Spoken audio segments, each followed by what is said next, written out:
Pay close attention to this one, good people. I'm Jay Hurt, relationship coach. Welcome to my channel, The Confident Charismatic, where we talk about charisma, confidence, and winning at life.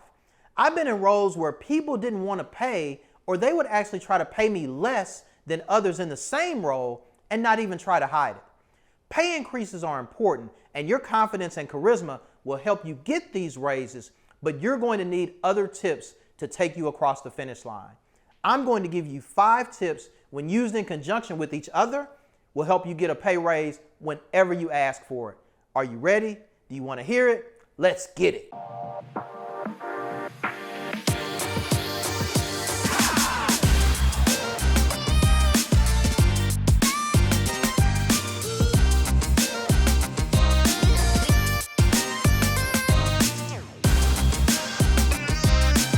These are 5 points to make sure you can get a pay raise when you want a raise.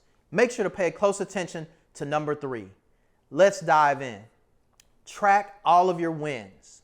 Smart companies pay to keep in-house talent. The best way to show your managers and leaders what you do is literally by keeping track of your wins.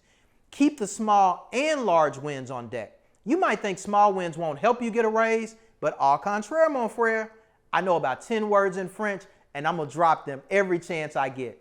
Small wins often lead to bigger impacts on larger teams. Record these impacts. If you make a change to an algorithm that increases productivity by 10%, that's a win. Track all of them. If you smash your sales goals, that's a win. Even if you miss your sales goals, yet you beat the rest of the team, you can show your work was on point, but the quota was off. Guess what, fam? That's a win. Keeping up with how you succeed in any role is going to be evidence that you're outperforming your compensation. Your company asks you to do a job or fill a role, but the differentiators are those that win in both the small stuff and the larger tasks. Bring this information to the review when it's time to talk about money. This is a perfect segue because winners always do more than requested. What can you do that goes above and beyond what is required in the job description? How can you step outside of your cubicle or your office to create something that isn't currently available to your team, but you can see a gap? Think about what you can offer that no one has asked you to do or they're making you do. Find ways to increase corporate productivity, revenue, and profit outside of what the company has requested, and guess what, fam? You'll be a rock star. You are exactly what every company wants and every 21st century company needs. Companies have an overall vision, but you need people who can effectively achieve the goals and milestones of the vision. You may even find yourself in a place of creating new milestones for the company. When you go over and above, you do more than anyone ever considered. Now they are ready to bring the money truck, back it up to your door. Before I get to number 3, do me a quick favor. Like the video, hop down in the comments, and let me know when you get these pay raises and send me my cut. Definitely subscribe and keep up with our charismatic content. Number 3, y'all, take on challenges no one else wants. This is the secret sauce. If this was football, you might be Deebo Samuel. If this were baseball, you might be the 5'2" player like Ken Griffey Jr. And by the way, 5'2" means high batting average, hits for power, runs the bases, throws well, and plays the field. You have to be adept at doing everything well. Here's real talk though. Everyone knows that really no one does everything well, but people who take on the challenge figure it out. Take on challenges that no one can solve. Maybe you don't solve them, maybe you do, but what you can definitely do is find out if it can be made better or eliminated. Sometimes challenges arise because the strategy hasn't been well thought out. Be the person who wants to strategize how to make things better. Back in my sales days, my company put me on a new team that was supposed to take acquisition clients only, meaning they were new customers who we knew bought from other companies and we were trying to acquire their business. My new boss knew me and he knew my capabilities as a sales leader. Any of you that might be in sales knows that there's a process in how companies create quota, right? I always thought they just went to the wizard and came back with some random number, but turns out that's not the case. Leadership pops up with our quotas, and for once in my life, I got the lowest quota on the entire team. Thank you, God, won't he do it? But let me tell y'all, the devil was afoot. My manager comes to me and says, Jay, we know how good you are. It doesn't matter where your customers currently buy from. We know you can do it. So guess what? We're doubling your quota. Listen, if y'all could have seen my face, if looks could kill, I'm pleading my case, right? But to no avail. I have the customers that no one, and I mean no one, on my team wants. We're a Fortune 50 company, and these customers, they even think our commercials are whack. Never mind buying from us. I went from the lowest quota on the team to the second highest quota on the team in a split second. This ain't a good day, y'all. It's not a good day. I had to get with the program, though. My wife often says to take your day that you need to feel bad, let it go, then move forward tomorrow. And that's what I did. You know what? I didn't even know her yet, but thanks, babe. Long story short, I worked diligently to hit that quota, used every resource and all the blessings sent my way. I hit 153% the plan, y'all. I hit my quota out of the park with customers that other people didn't even want to talk to. Other team members, man, they were laughing at me in the beginning, but guess what? I got the last laugh. But wait, it gets better. I got a $10,000 raise. If I could crip walk y'all, I would. That raise happened, and I got a big fat bonus on top of it because I took the challenge no one else was willing to take. Do the hard thing that no one can figure out.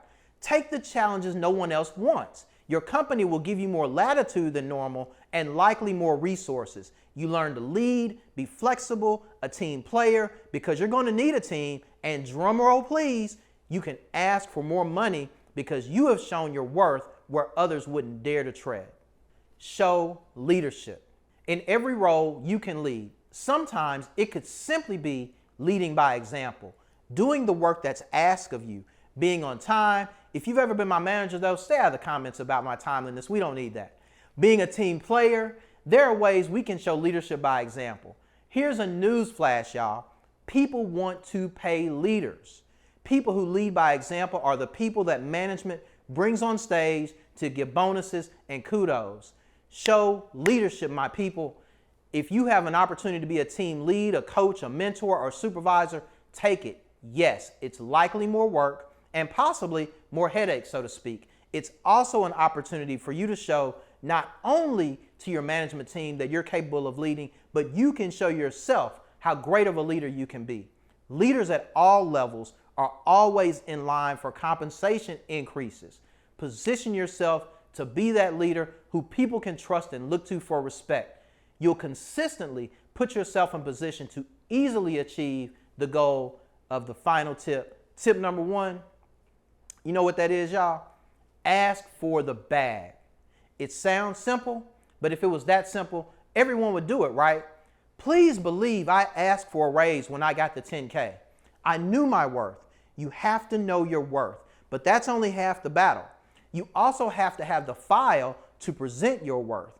All the tips we have touched on, tracking wins, doing more than requested, taking hard challenges, and showing leadership, you have to have all of that information to deliver to your management.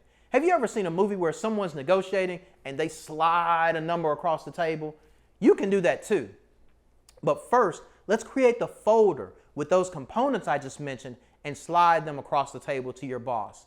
Let that marinate on your boss. Explain them as you walk through them. And one other great thing to know, how much does your position pay at each level? With your company and with your competition. Here's an inside tip. HR typically wants to pay employees around 80 to 90% of the market. They have compensation budgets to meet. They can't go over the budget, so staying below market rate across the board is a surefire way to stay below budget. Now you know this. When you learn the market, you can use it to your advantage. Look at sites like Glassdoor and get the insight into what your position pays. Now, when you go in to ask for a raise, you're armed with your work and you're armed with inside information to compete. Know what you're worth and know what your company is willing to pay. Bring those two as close as possible together when you're asking for a raise. Don't forget, bring your confidence and charisma into the conversation. They could literally pull a bag of money out from under the table, hand it to you, and send you on your way. Bonus tip, negotiate. We don't believe we have negotiating power as employees, but we do. Find out what your company can offer, possibly in lieu of money. More time off, a bigger office with a view, a better 401k match. It could be any number of things. Everything is negotiable. You may not get all of what you ask for, but you'll get more than what you had before you came to the table. So do you have any great ideas on how to get a raise? Share in the comments. New videos drop on Tuesday and Friday at 12. When you get your raise, look in the mirror, pop your collar, and say it like you mean it. Charisma is my superpower.